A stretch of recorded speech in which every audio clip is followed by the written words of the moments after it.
ಸದ್ಯದ ಕಿರಿಯ ಪೂಜ್ಯರು.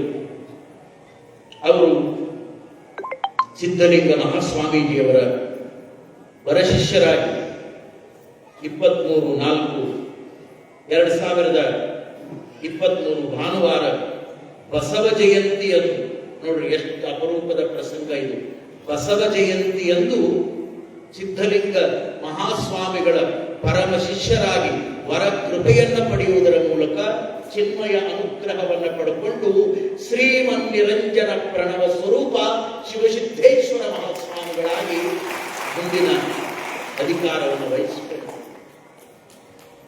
ಅವರ ಪೂರ್ವಾಶ್ರಮದ ಮೂಲ ಹೆಸರು ಮನೋಜ್ ಕುಮಾರ್. ಅವರು ಬೆಂಗಳೂರು ಗ್ರಾಮಾಂತರ ಜಿಲ್ಲೆಯ ನೆಲಮಂಗಲ ತಾಲೂಕಿನ ಮೈಲನಹಳ್ಳಿ ಎನ್ನುವಂತ ಗ್ರಾಮದೊಳಗೆ ಹುಟ್ಟಿದವರು. ಇವರ ಅಪರೂಪವಾಗಿರುವಂತ ಬದುಕು ಬಹಳ ಆದರ್ಶ. ಯಾಕೆ ಈ ಮಾತನ್ನು ಹೇಳ್ತೇನೆ ಅಂದ್ರೆ, ಒಂದು ಕುಲ ಪವಿತ್ರ ಆಗಬೇಕಾದ್ರೆ ಅದು ಒಬ್ಬ ಅಪರೂಪದ ವ್ಯಕ್ತಿಯ ಅವತಾರದ ಮೂಲಕ ಆ ಕುಲವೇ ಪವಿತ್ರ ಆಗ್ತದೆ. ಅದಕ್ಕಾಗಿನೇ ಅವರು ಹೇಳಿದರು, ಕುಲಂ ಪವಿತ್ರಂ ಜನನೀ ಕೃತಾರ್ಥ.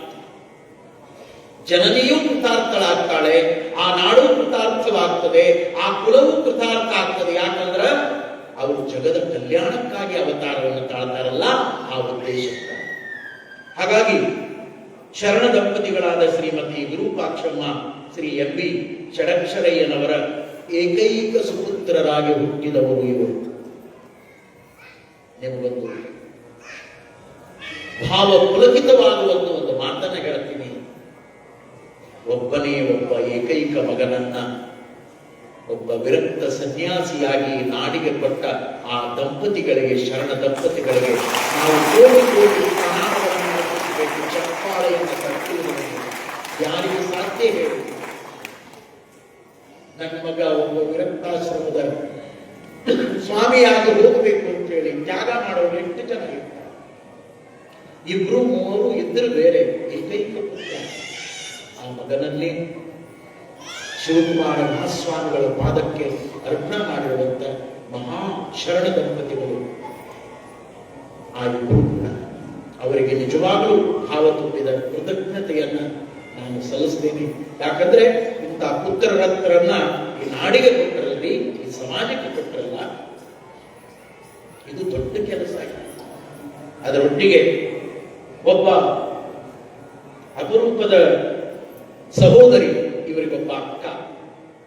ನೋಡಿ, ಒಬ್ಬ ಹೆಣ್ಮಗಳು, ಒಬ್ಬ ಗಂಡು ಮಗ. ಗಂಡು ಮಗನನ್ನೇ ನಾಡಿಗಾಗಿ, ರಾಷ್ಟ್ರಕ್ಕಾಗಿ, ದೇಶಕ್ಕಾಗಿ, ಸಮಾಜಕ್ಕಾಗಿ, ಮನುಕುಲದ ಒಳಿತಿಗಾಗಿ, ಶ್ರೀಮಠಕ್ಕಾಗಿ, ಸಿದ್ಧಗಂಗೆಗಾಗಿ ಅರ್ಪಣೆ ಮಾಡಿದವರು ಆ ಅಕ್ಕ ತೇಜಾವತಿ ಅಂತ ಹೇಳಿ ಅವರ ಹೆಸರು.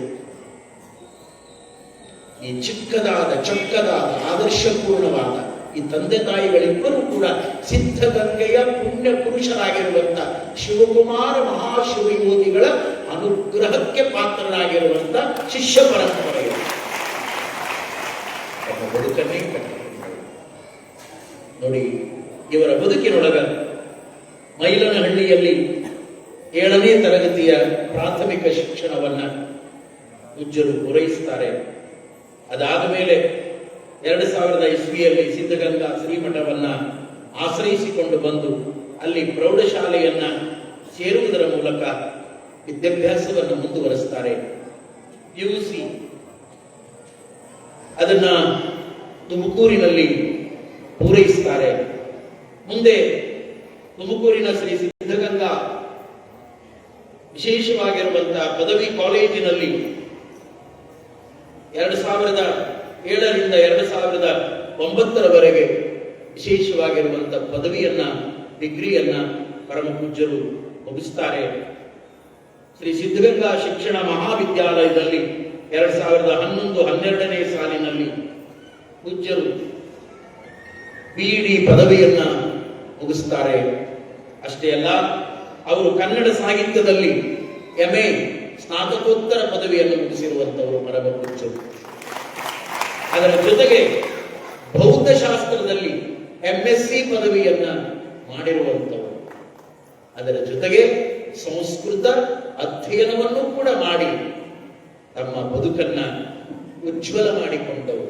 ಇಷ್ಟು ದೊಡ್ಡ ಡಬಲ್ ಡಿಗ್ರಿ, ಒಂದು ಕಡೆ MA, ಒಂದು ಕಡೆ MSc, ಎರಡನ್ನೂ ಮಾಡಿ ನಾನೊಬ್ಬ ಸ್ವಾಮಿಯಾಗಿ ಸೇವೆ ಮಾಡ್ತೀನಿ ಅಂತ ಈ ಯುವಯತಿ ಸಮಾಜಕ್ಕೆ ಬಂದಾರಲ್ಲ, ಆನಂದ ಅನಿಸ್ತದೆ.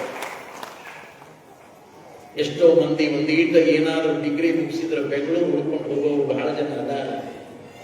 ಬೆಂಗಳೂರು ಪಕ್ಕದಲ್ಲೇ ಇದ್ರೂ ಕೂಡ ಮಠವನ್ನು ಹುಡ್ಕೊಂಡು ಬಂದು ನಾನು ಸೇವಕನಾಗಬೇಕು ಅನ್ನುವಂತ ಭಾವದೊಳಗೆ ಬಂದಿರುವಂತ ಆ ದಿವ್ಯ ಚೈತನ್ಯಕ್ಕೆ ಕೋಟಿ ಕೋಟಿ ಪ್ರಣಾಮಗಳನ್ನು. ಬಹಳ ವಿಶೇಷ ಅಂದ್ರೆ ಇವರು ಶಿಕ್ಷಕರಿಗೆ ಬಹಳ ಅಚ್ಚುಮೆಚ್ಚು, ಪ್ರಾಧ್ಯಾಪಕರಿಗೆ ಬಹಳ ಪ್ರೀತಿ. ಅದರೊಟ್ಟಿಗೆ ಮುಂದಿನ ಮಾತು ನೀವು ಕೇಳಬೇಕು, ಶಿವಕುಮಾರ ಮಹಾಸ್ವಾಮಿಗಳಿಗೂ ಇವರನ್ನು ಕಂಡ್ರೆ ಪರಮ ಪ್ರೀತಿ. ಯಾಕೆ? ಪರಮ ಪೂಜ್ಯರು ಈ ನಾಡಿನ ಅಪರೂಪದ ಸಂತರಾಗಿ, ಶಿವಯೋಗಿಗಳಾಗಿ ಕನ್ನಡ ನಾಡಿನ ತುಂಬ ಒಂದು ಅದ್ಭುತವಾದ ಪರಂಪರೆಯನ್ನು ಬೆಳಗಿದರು. ನಮ್ಮ ನಿರಂಜನ ಪರಂಪರೆಗಳಲ್ಲಿ